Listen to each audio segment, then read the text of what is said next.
Hello, class. It's just me, Mr. Wee. I'm going to be continuing on from inverse functions from what we were kind of working on in class. So this is optional. You guys don't have to try this, but this is actually for one of your homework problems that's really long and arduous. So your original function is going to be equal to 2x plus 1 over x plus 3. And then your task is to find the f prime of x, and you need to prove that this is the actual f prime of x, or yeah, not f prime, but the inverse function of x. Okay. So the way I like to do it is I like to write out that I like to rewrite this as y is equal to 2x plus 1 x plus 3. You guys have the option of switching the signs or switching the letters and then solving for y, or I just like to solve for x and then do that at the end. So I'm going to solve for x, which actually isn't that easy, but let's deal with it first by making this a non-fraction. So let's multiply both sides by x plus 3, which will kind of cancel this out. And you multiply x plus 3 over here. So now you have y times x plus 3 is equal to 2x plus 1. Now, if you're looking at it, you're like, there's nowhere really to go for what to do. So you might as well just kind of try this problem out and just distribute the y. Why not? Why not? And then you're left with xy is equal to plus 3y is equal to 2x plus 1, which looks pretty scary at first. Okay. Let's see what else we can do.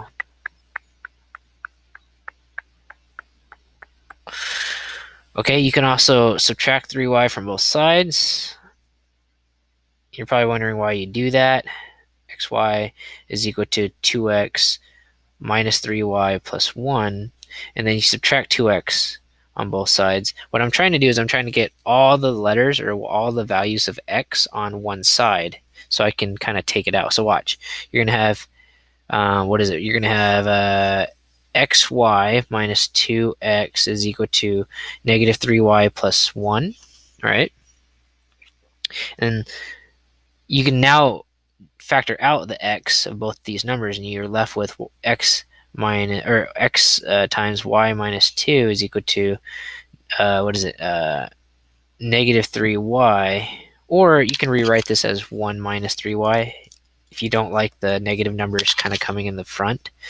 1 minus, I think it's easier to kind of just look at visually and kind of mentally deal with. And then what you can do is you can divide both sides by y minus 2. So now you're left with x all by itself. 3y is over y minus 2. And then all you need to do now is just switch the letters. So now it's y is equal to y 1 minus 3x over x minus 2. That's the inverse function. So what you just saw was for the inverse function. So it's inverse function of x is equal to 1 minus 3x over x plus 2, or x minus 2. So supposedly this is the inverse function. So you can kind of just say, well, if Mr. Wee solved for it, that's the right answer. But you want to prove to yourself that this is actually true. So let me find a different colored pen if I can do that right next to it. It's going to be kind of a long, arduous process, or just long and tedious, or however you want to think about it. It's just long and tough, okay?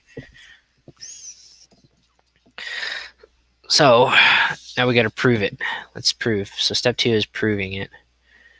Proof. Your proof. Okay, so let's do this in red.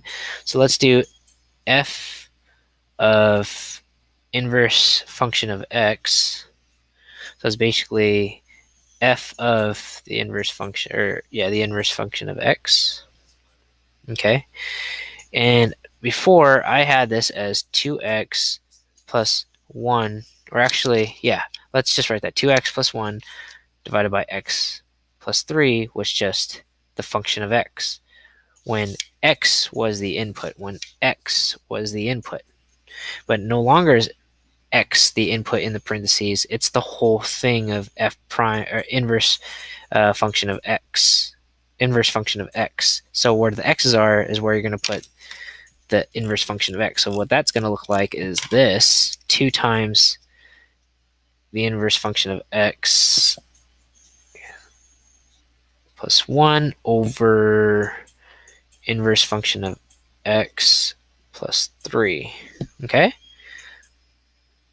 So what you're seeing here is that this x, where the x's used to be, x and x, is now being replaced with the inverse function of x, which, great.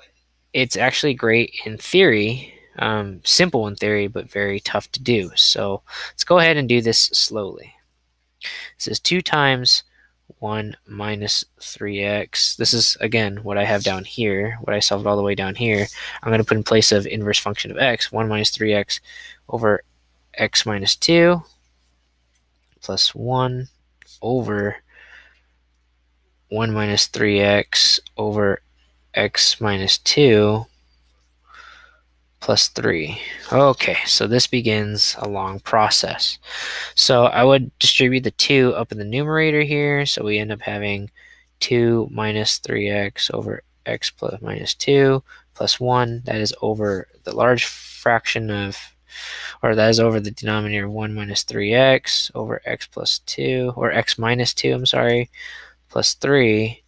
And what I would recommend is to make these two numbers, the 1 and the 3, have the same denominators as x minus 2 by essentially multiplying, I'm going to kind of write this in a different color, multiplying this 1 times x minus 2 over x minus 2, which anything divided by itself is just 1. So you're not changing the value of 1, you're just changing the way it looks. Same here. You're not changing the value of 3, but you're going to just change the way it looks by multiplying it by x minus 2 divided by x minus 2. So not a process that you're going to like looking at. So it's going to be 2 minus 3x. It's just tedious to show all the steps. That's all. I'll write all the steps out. Plus x minus 2 over x minus 2. And this over here will be 1 minus 3x over x plus, or x minus 2. What is it? Plus 3 times x minus 2 over x minus 2, okay? I'm going to make it simple by distributing the 3 to the x and the minus 2. I just don't want to rewrite it, so once I do that, it's going to be 3x, I think, minus 6. Okay, so now let's combine everything together, and we should get, let's see, I think this is, so you have 2 minus 3x plus x minus 2. So let's just do that in my head. 2 and then negative 2 kind of cancel out. I have negative 3x plus x, that's negative 2x. That's negative 2x over, let me see if I got that. Did I get that right? Negative 2x. Let's see. Oh, you know what? I made a mistake all the way in this step. I think some of you guys caught this. This is 2 minus 3x. This should be 2 minus 6x.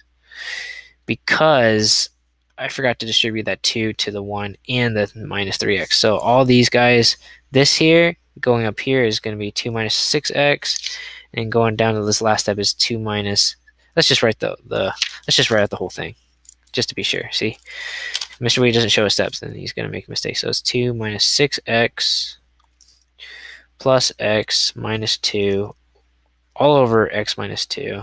That's just the numerator part. That's just this part here. All over 1 minus 3x plus 3x minus 6. Oh, that looks like it's going to be nice. 1 minus 3x plus 3x minus 6 over x minus 2. Okay. Let's simplify that. So negative 6x and x is going to be negative 5x. These 2's will cancel out, so I have negative 5x over x minus 2 all over these 3 x's will cancel out. 1 minus 6 is, that's kind of nice, x minus 2.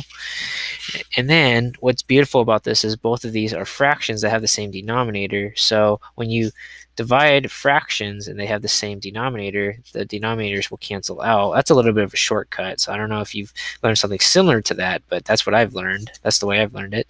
So you're going to have negative 5x divided by negative 5, which cleanly equals x. And if you remember, the composition function of your function and your inverse function, if it equals x, you have successfully proven that your inverse function that you solve for is correct. Okay, there you guys go. Okay, so this was an optional video for a tougher problem for was it, inverse functions and functions and so forth. So I'm going to move on to the next topic in the next video. This was an optional video. All right, guys, thank you guys so much. You guys have a great day.